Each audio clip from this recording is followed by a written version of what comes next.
Agradecer também por essa música linda, né, do Infinito Bem, que foi cantada pelo nosso irmão André, que nos ajuda a nos aclimatar psiquicamente com a Boa Nova. Sejam todos muito bem-vindos. Fiquem à vontade para mandar questões, comentários, né? A gente, dentro do possível, vai tentar abordar. Eu vi que as questões no chat, antes da gente começar, diziam muito respeito com a nossa realidade íntima, né? Se a cura real tem a ver com a nossa mudança interior, com a nossa transformação moral, e não apenas como a cura dos corpos, exatamente como Cristo propunha. Eu lembro que tinha uma questão, inclusive, perguntando isso, e que a menção disso nesse momento nos é muito útil para que a gente possa lançar essas provocações, né? Tinha uma questão que perguntava assim: quando Jesus disse, vai e não tornes a pecar, será que ele estava responsabilizando o indivíduo, né? Lembrando na nossa responsabilidade para o cuidado do nosso corpo, do nosso espírito, e que todas as nossas ações morais têm repercussões, né? Para a nossa saúde integral, inclusive a saúde física? Então, são questões maravilhosas e que, particularmente, penso que sim, que tem a ver com a cura real. Jesus não veio ser um curandeiro de corpos.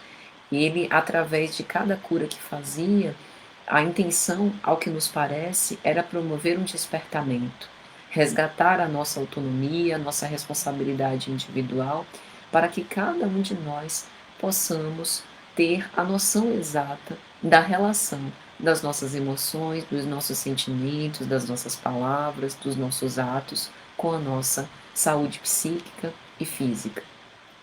Então, em busca da cura real, nós precisamos aprender o valor do testemunho, do sacrifício de nós mesmos nas experiências aparentemente é, cotidianas, banais do nosso dia a dia. De modo algum, o Evangelho propõe uma apologia ao sofrimento. É por isso, aliás, que eu também penso que Jesus oferecia as curas. Ele, como consolador, como apaziguador das nossas angústias, dos nossos sofrimentos, sempre que era possível, ele nos aplicava um bálsamo, fosse físico, fosse através dos seus ensinamentos elevados, né? Isso é muito importante, porque o móvel da caridade nos implica isso.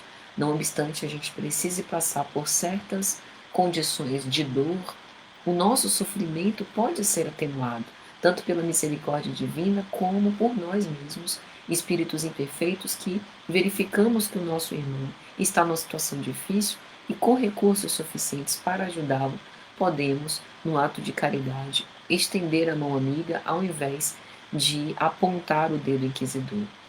Porém, não bastará sofrer, ou seja, as provas pelas quais a gente passa precisam efetivamente provocar um despertamento e uma mudança de conduta, porque senão a gente tem uma cura hoje paliativa, o nosso organismo se reequilibra e logo depois, por conta das nossas ações, a gente se desorganiza de novo. Em algumas casas espíritas há um serviço de auxílio, auxílio magnético, para que as pessoas possam se reequilibrar, que algumas chamam de reequilíbrio energético, né? Há uma corrente magnética por parte dos trabalhadores da casa que faz, né, uma magnetização sobre aquele ser enfermo com o objetivo de que ele pelo menos se compense melhor. Mas se a gente sai desse tratamento, seja o passe, seja um tratamento de cura específico, e a gente continua cometendo os mesmos equívocos, é de se esperar, pela lei de causa e efeito, que a gente terá as mesmas repercussões perniciosas de antes. Por isso é indispensável mobilizar recursos internos para a cura, através do autoconhecimento e da reforma moral. Essas lutas regeneradoras é justamente o que distingue a cura real da cura aparente. E para que a gente possa dar um exemplo bem contundente, né, de uma cura real, e compare com as outras curas aparentes que muitas vezes nós procuramos, seja para fazer cultivar a lei do menor esforço, que muitas vezes a gente quer se livrar da doença, mas a gente não está disponível em participar como protagonistas do processo de cura real. Na obra Boa Nova, pelo espírito Humberto de Campos, pela psicografia de Chico Xavier, no capítulo 20, que Humberto de Campos fala sobre a figura, uma das figuras mais extraordinárias, né, do Novo Testamento, Maria de Magdala ou Maria de Madalena, ou Maria Madalena, ele vai dizer que Jesus fala a Maria: só o amor pelo sacrifício poderá saciar a sede do coração. Né? Ela, que perambulava de Jerusalém para Galiléia, humilde e sozinha, havia passado por Magdala e Dalmanuta. Os apóstolos não queriam abrigá-la depois da morte e ressurreição do Cristo. Aquela época ainda havia certo preconceito pelo fato dela, para eles, ser considerada uma ex-meretriz. Eles preferiam não ter muito contato com ela. Aliás, não é segredo para ninguém que ela, como repórter da ressurreição, depois que volta do sepulcro, né, de Jesus, onde o corpo já não mais ali jazia, e volta para falar para eles e dar testemunho do que viu, foi anotado inclusive pelos evangelistas que eles não deram grande crédito ao que ela dissera. Não obstante, Maria de Nazaré pressentisse que efetivamente o seu filho ainda vivia e foi com outras mulheres, né, ao mesmo lugar e acabou dando valor, digamos assim, validando a palavra de Maria. Mas ela precisou enfrentar situações muito difíceis. Uma mulher bonita, rica, livre para fruir e de coração muito sensível, com imensa sede de afeto. Sozinha e perambulando por essas cidades, ela se depara com um grupo de leprosos, vindos da Idumeia. Os leprosos que Jesus curava a miúde, né? Fosse a cura através do toque ou sem mesmo precisar dele, as curas à distância. Quem não se lembra do evento que está narrado no Evangelho de Lucas sobre a cura dos 10 leprosos. Os 10 leprosos, ao verem Jesus e os apóstolos, tomam certa distância e pedem, clamam por piedade em relação a Jesus. E Jesus, dada a distância, pede que eles se direcionem a Jerusalém, se apresentem no templo aos judeus, para que os judeus testemunhem a sua renovação das carnes e efetivamente a sua cura. E quando eles estão a caminho de Jerusalém, um deles, que era samaritano, se dá conta de efetivamente já ter sido curado e retorna para agradecer. Essa é uma das histórias mais lindas do Evangelho sobre gratidão. Jesus, quando o encontra, pergunta: mas não foram 10 os curados? Por que apenas um, este samaritano, retornou para agradecer? E aí ele diz ao samaritano: vai e segue, a tua fé te salvou. Então, a tua fé te salvou significa que o milagre da cura, da recomposição das carnes, pela transmissão fluídica salutar que Jesus fazia por conta da sua superioridade moral absoluta e inquestionável, é apenas um passo para esse despertar e para essa mudança, a fim de que nós conquistemos a cura real. Porque senão, nós conceberíamos que o ministério de Jesus consiste apenas em curar e renovar carnes. E ele veio para falar diretamente ao coração de nós, espíritos imortais.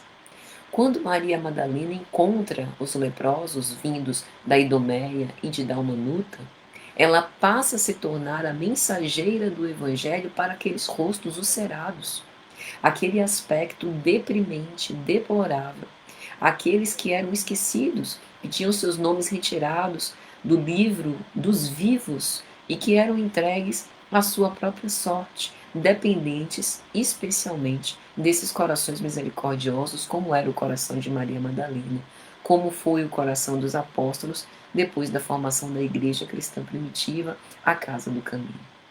Ela começa a falar com eles sem púlpito, sem tribuna, sem organização de uma igreja especializada para isso, sobre o Evangelho, sobre o que ela aprendeu com Jesus, sobre a sua experiência, a sua vivência ao lado do Cristo, sobre como o Cristo pôde ser com ela tão clemente e misericordioso, a ponto de não se importar com a opinião dos outros sobre o suposto Messias andar ao lado de uma mulher dita de má vida. Então, ela se torna não apenas a repórter da ressurreição, mas tem uma condição de apóstola, à medida em que ela transmite e converte a sua vida numa missão evangelizante para aqueles que não tinham nada, esparzindo a eles bom ânimo para que pudessem vencer o mundo, nutrindo a ideia de que a vida termina, mas também se renova. Então, Jesus havia dito a ela o buscou, né, antes da cena triste do Calvário, para falar dos seus dilemas emocionais, né, de ordem pessoal, de ordem íntima, que ela não conseguia se realizar afetivamente, se casar com ninguém, mas tinha uma grande sede de afeto. Jesus volta-se para ela e diz: viver bem, Maria, é saber imolar-se. E aí eu fico pensando, meus amigos, trazendo esse discurso para o nosso dia a dia, se a gente acredita nisso. Será que a gente acredita que viver bem é saber imolar-se? Se nós acreditássemos nisso, será que nós passaríamos pelas provações, pelas misérias, pelas vicissitudes, né? Vicissitudes esperadas, porque nós estamos agora encarnados num planeta de provas e expiações, então as nossas provas são compatíveis com o nível evolutivo do planeta. Será que nós estamos dispostos a que efetivamente nas nossas vidas seja feita a vontade de Deus acima de todas as coisas, ou a gente quer escolher quais são as provas que a gente aceita e quais a gente recusa? Saber imolar-se não é autoflagenciar-se com um chicote ou outro instrumento de tortura. Saber imolar-se é saber calar quando as nossas palavras não tiverem poder suficiente para esclarecer. Saber imolar-se é saber ponderar a verdade para que, a pretexto da verdade, eu não fira, não violente a liberdade de consciência dos outros. Saber imolar-se é eu educar o meu filho, entendendo que muitas vezes eu vou ter que frustrá-lo, eu vou ter que dizer não, eu vou ter que impedi-lo de realizar certas coisas porque ele não sabe o que é o melhor para ele. E eu sei, porque eu o amo verdadeiramente e eu já vivi o suficiente para isso. Só que isso dói, isso rasga o coração. Porque tudo que a gente quer, por muito amar, é fazer e realizar todos os desejos dos nossos filhos.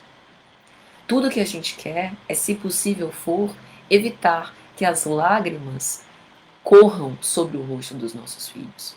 Se a gente pudesse, a gente tiraria todas as pedras dos caminhos deles. E como eles evoluiriam?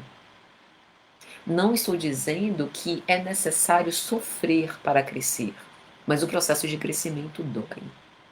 O processo de crescimento, ele envolve uma série de desilusões. E a enfermidade nos aproxima, pelo menos é um convite para a nossa ascese espiritual. Se nós conseguirmos vivenciá-la de modo resignado e entendendo que muitas vezes a doença é o primeiro passo para a nossa saúde espiritual. As vestes não são nada. São apenas uma recomposição de nós, espíritos imortais, durante um brevíssimo tempo que está entre a certidão de nascimento e a certidão de óbito. Isso não é um discurso de desvalorização do nosso corpo, mas que a gente entenda e coloque os nossos olhos acima da vida material para entender todas as perspectivas luminosas como espírito imortal durante essa experiência no nosso corpo. No caso de Maria Madalena, aquilo que todos nós esperamos aconteceu. Vamos imaginar a medicina naquele tempo. Condições de higiene pouco frequentes, né? Não existiam profilaxias para evitar as doenças, distanciamento social, álcool em gel, máscara, nada disso. Convivendo diuturnamente com os leprosos, sem qualquer forma de se proteger, não demorou. Começaram a surgir na sua pele as manchas violáceas e tristes pelo seu corpo. Curando os outros, porém, Maria Madalena entendeu que ela curava também a si mesma. O Vale dos Leprosos era chamado Vale dos Imundos.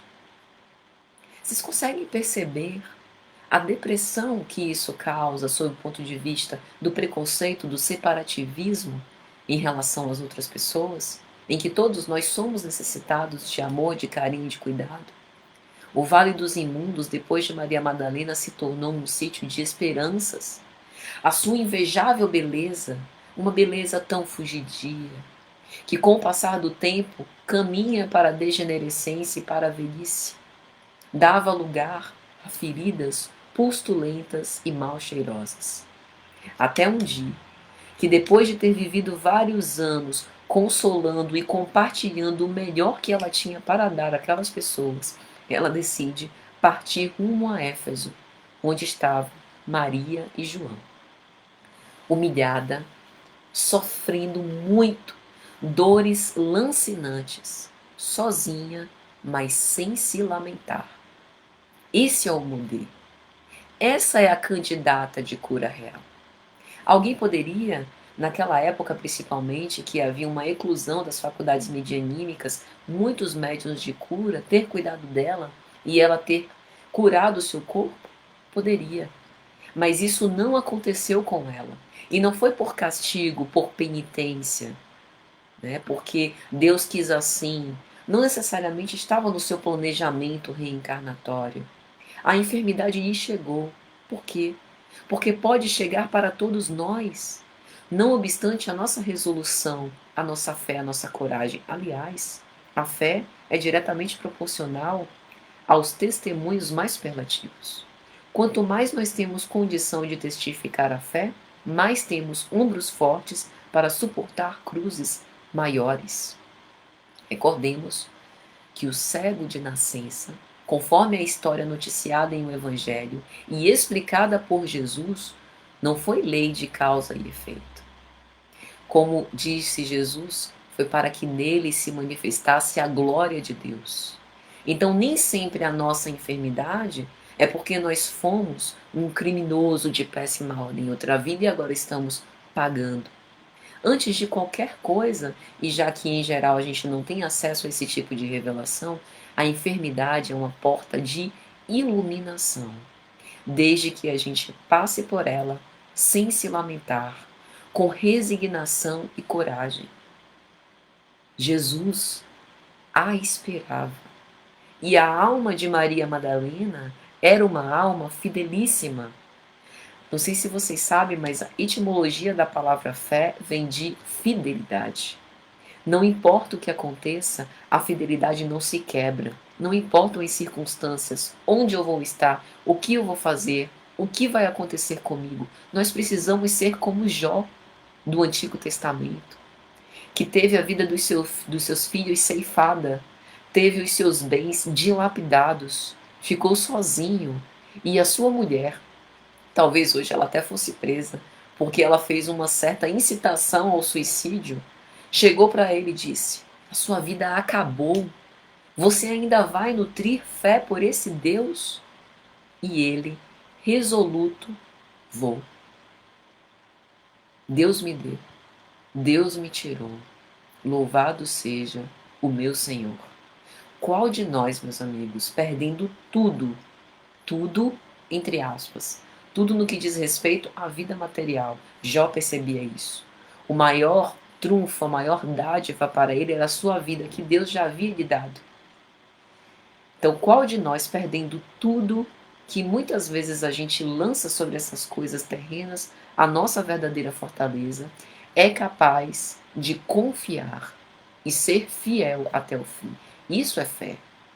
Essa é a fé verdadeira que talvez um dia, é o que eu espero profundamente, todos nós possamos alcançar. Estamos a caminho. Por ora, ainda titubeamos, oscilamos, hesitamos, caímos, reconsideramos e voltamos à marcha. Mas ainda titubeamos. Maria Madalena caminhava rumo a Éfeso e não conseguiu completar o caminho. Caiu desfalecida às portas da cidade. Exânime, ela ainda se debate, tenta se levantar, e entre a vida e a morte, ela experimenta o alívio do desprendimento. E em êxtase vê Jesus. Vem Maria. Já passastes pela porta estreita. Amastes muito. Vem, eu te espero aqui. Aí eu te pergunto, sabendo dessa história, com todos esses detalhes, você trocaria uma cura aparente por uma cura real? Se alguém se oferecesse, recomponho todas as suas vestes carnais, te dou um corpo novo em folha, a sua juventude de volta, mas em troca, talvez você não aproveite como devesse, enquanto espírito imortal, essa oportunidade. Ao contrário, te coloco uma prova iluminativa na sua vida. Uma enfermidade dolorosa, é verdade, mas através dela você saberá viver em solidão e com isso vai te aproximar da fé, da comunhão indissociável com o Pai. O que você prefere? Você prefere um paliativo, uma pílula, um medicamento, uma injeção, uma cirurgia? Ou você prefere uma experiência? Uma experiência através da qual, por mérito próprio, você irá galgar essas escadas para e passo rumo à evolução espiritual. Em espírito, antes da nossa experiência física, eu tenho certeza que a grande maioria de nós preferiria a prova difícil. Não é por acaso que, mesmo tendo participado dos nossos planejamentos reencarnatórios, a gente escolhe a prova difícil. Não, não manda um corpo bonito para mim, não, manda um corpo feio, né, cheio de defecções, eu enfrento. Não tem muito dinheiro na conta, pode colocar uma poupança muito mais modesta, deixa eu trabalhar de sol a sol para perceber o valor do esforço. Me coloque numa família onde eu não tenha membros da minha família espiritual, pessoas com quem eu vou precisar resolver conflitos, para que eu possa aproveitar essa experiência. E o mentor espiritual ao nosso lado, tem certeza. Tem certeza que essa prova não é superlativa para você? Tenha calma, que você não vai recuperar tudo de uma vez só. Tranquilo, a minha fé é inabalável. E quando a gente chega e se defronta com esses pequenos desafios, a gente ainda hesita. Então, perceber isso é perceber a bondade de Deus, que sempre nos coloca perante as situações que precisamos, que necessitamos para obter a cura real. E graças a Ele, graças à doutrina espírita, a gente tem a oportunidade de falar sobre esse assunto de uma forma tão aberta, tão clara, tão lúcida, para nós que ainda estamos a caminho, para que, se até agora a gente andou de um modo insubordinado, indignado, a partir de agora a gente consiga entender em profundidade qual o amor que Deus nos reserva. O fenômeno do desgaste orgânico é absolutamente natural e esperado. Meus amigos, quem não quer, quem não for morrer antes por acidente ou por outra causa, vai envelhecer. E em todos os lugares, tem alguns países, choquem, tem alguns países que oferecem pílulas para que as pessoas se matem a partir dos 75 anos. Isso está legalizado em alguns países. Isso é um preconceito em relação ao processo natural de envelhecimento, em que a gente experimenta um relativo depauperamento das nossas forças, justamente para que a gente se habitue com a ideia de que a vida continua e que não é só isso. Para que a gente tente se desapegar das coisas terra a terra, ter que ficar muito atabalhoado com as decisões do dia a dia, com as preocupações financeiras, que são importantes, porque a gente precisa comer, a gente precisa morar, a gente precisa trabalhar, né, para poder se sustentar, mas não é só isso. Chega a um ponto da gente relativizar o sofrimento. Nossa, mas essa pessoa tem tudo e ela está deprimida, ansiosa. Que falta de ocupação. Isso é ócio, um completo desconhecimento de todos os meandros de transtornos psiquiátricos e psicológicos. A mente influi na ordem ou na perturbação de toda a harmonia fisiológica.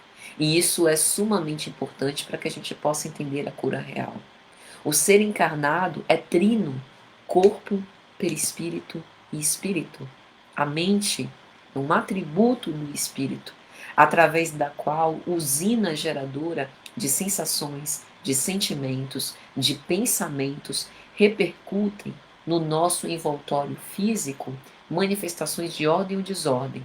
Aí a gente vem para o caso daquela pessoa que está internada no hospital e fica naquele comportamento irascível. Trata mal as enfermeiras, só quer comer o que quer, reclama toda hora, quer ficar no celular, reclama que a programação na TV não é de TV a cabo, não tem tudo que ele gostaria de assistir, ele o paciente, né? Ou a paciente.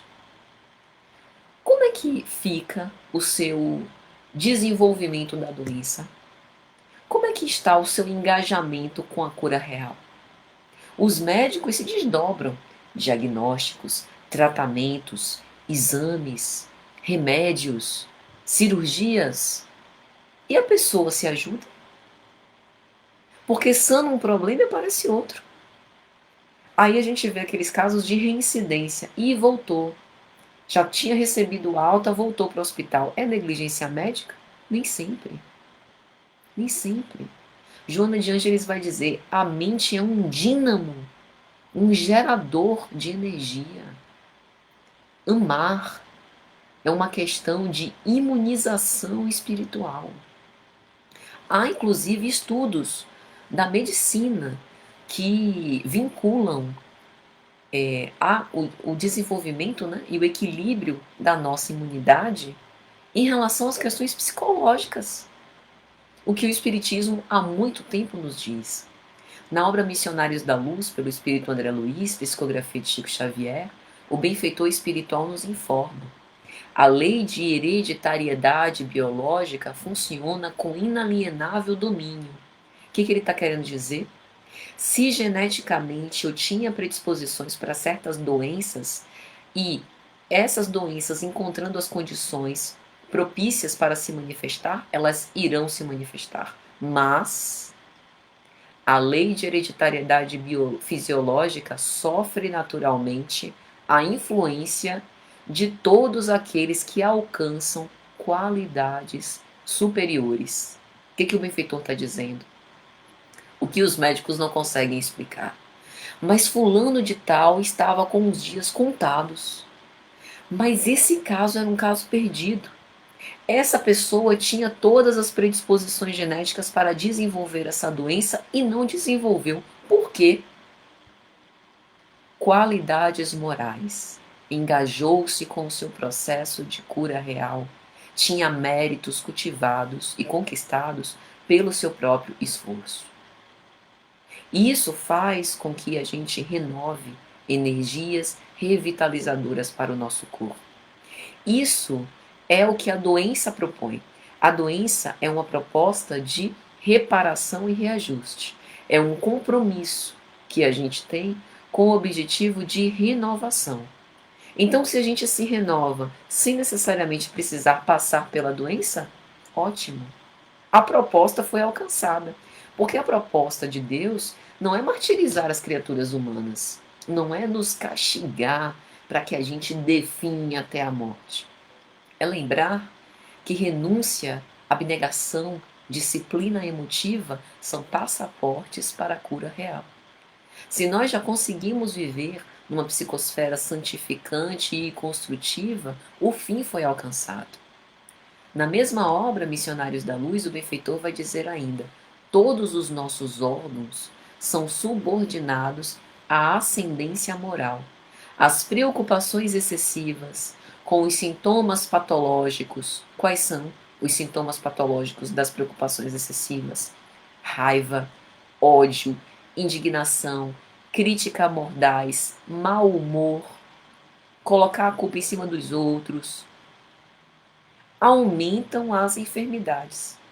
As grandes emoções, entretanto, podem curar o corpo ou aniquilá-lo.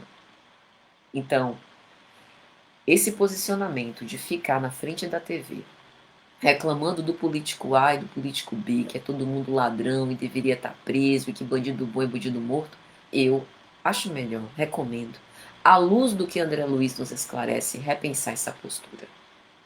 Porque as manifestações físicas não tardarão.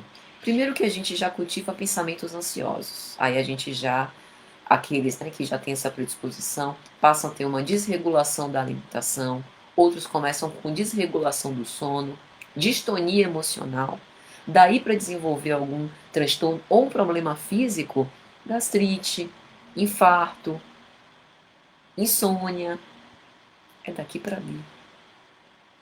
Então, a principal terapêutica não é outra senão a autodeterminação para curar-se. Será que nós queremos ser curados ou só nos livrar de uma doença? Dando a responsabilidade pela nossa cura aos médicos e às outras autoridades.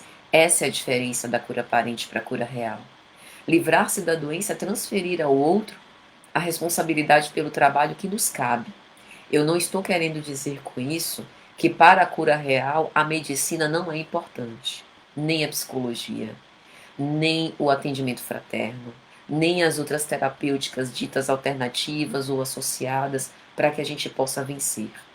Num processo de enfermidade, nós devemos recorrer a todas as opções que estão à nossa disposição. Isso é por misericórdia divina também. Deus, por conta de ter nos colocado nesse momento, nessa cultura, com o avanço da ciência e da medicina como está, isso também é uma graça, é uma oportunidade que a gente tem para enfrentar a nossa doença melhor.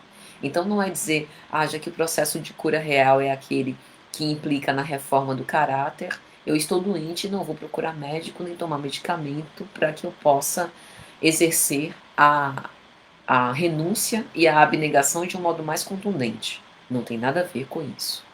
Utilizando os recursos que eu disponho, eu adiciono a minha parte. A minha parte é o entendimento da minha situação e a consciência que eu também preciso me ajudar. Afinal, quase sempre, a doença manifestada no corpo faz parte do processo de cura da alma. Faculta a reconquista da nossa harmonia, porque senão a gente vai ficar tratando os sintomas, mas não a raiz do problema. Numa obra chamada Momentos de Saúde e Consciência, pelo espírito Joana de Ângeles, psicografia de Divaldo Franco, a benfeitora espiritual vai nos informar. A fim de que a pessoa adquira ou preserve a saúde, é imprescindível a conscientização de si mesmo, da sua maneira de ser. Ou seja, rebeldia e ressentimento afetam de forma contundente o equilíbrio orgânico. E ela também defende que as ocorrências patológicas, tanto no campo psíquico, emocional, enseja a degenerescência orgânica, ou seja, a mente também vai ser preponderante para o nosso processo de cura ou de enfermidade, porque saúde se conquista. Enfermidade e morte podem se tornar caminho para a verdadeira vida. Tem um célebre psicólogo junguiano, James Hollis, que ele costuma dizer: a meta da vida não é a felicidade. Essa felicidade vendida nas redes sociais, né? Que a gente se livra de todos os problemas e vive sempre feliz e contente e nada de mal ocorre conosco. A meta da vida é o significado.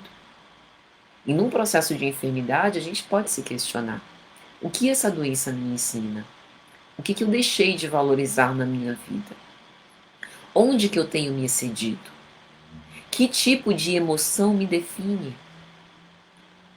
E James Hollis vai dizer: é através do sofrimento que nós alcançamos a sabedoria. Sem o sofrimento, nós permaneceríamos inconscientes, infantis e dependentes. Muitas vezes a enfermidade é o aguilhão que nos propele à mudança.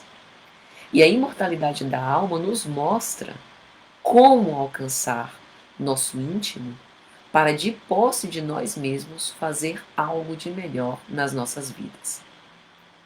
Uma outra história marcante, que nos ajuda também a distinguir cura real de cura aparente, é um dos momentos mais célebres da obra Paulo e Estevão: o encontro de Gamaliel com Samônio. Gamaliel era o tutor de Paulo de Tarso, rabino no templo de Jerusalém, filho de Hilel, um homem justo, bom e que se converte ao Evangelho de Jesus no fim da sua vida.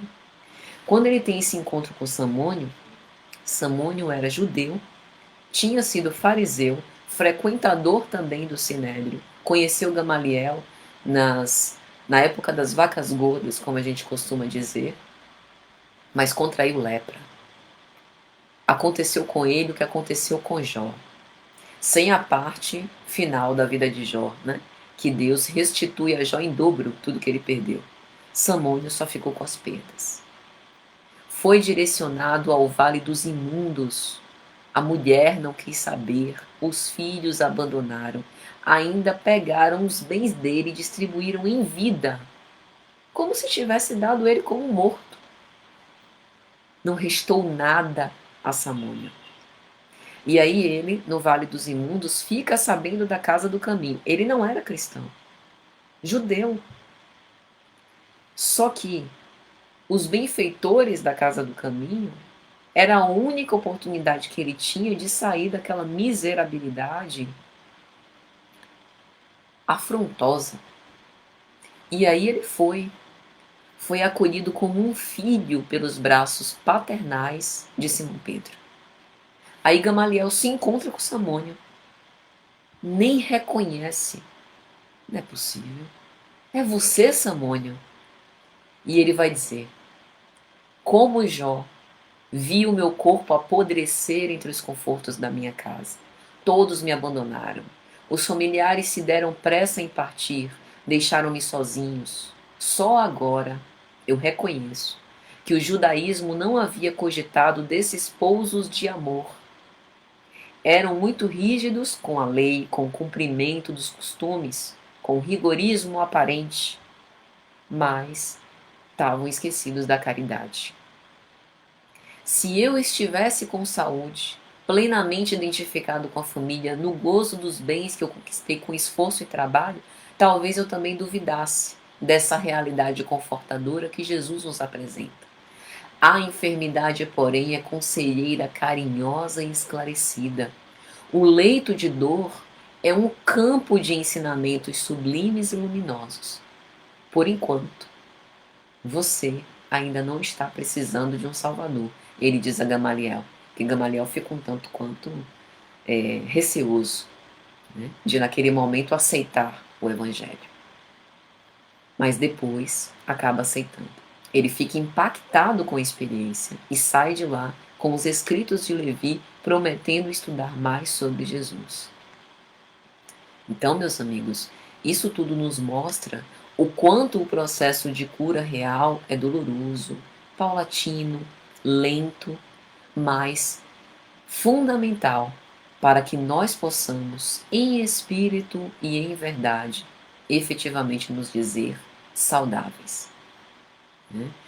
Jesus, numa das falas, que inclusive foi colocada na pergunta, né, depois de curar as pessoas, por diversas vezes repetia: vai e não tornes a pecar, como se dissesse, talvez você não tenha segunda chance, como se dissesse, aproveite, né, essa prorrogação que lhe foi dada para fazer o melhor. Mas infelizmente nem todos somos gratos, como na parábola dos 10 leprosos que contamos. Então, que pensemos sobre isso.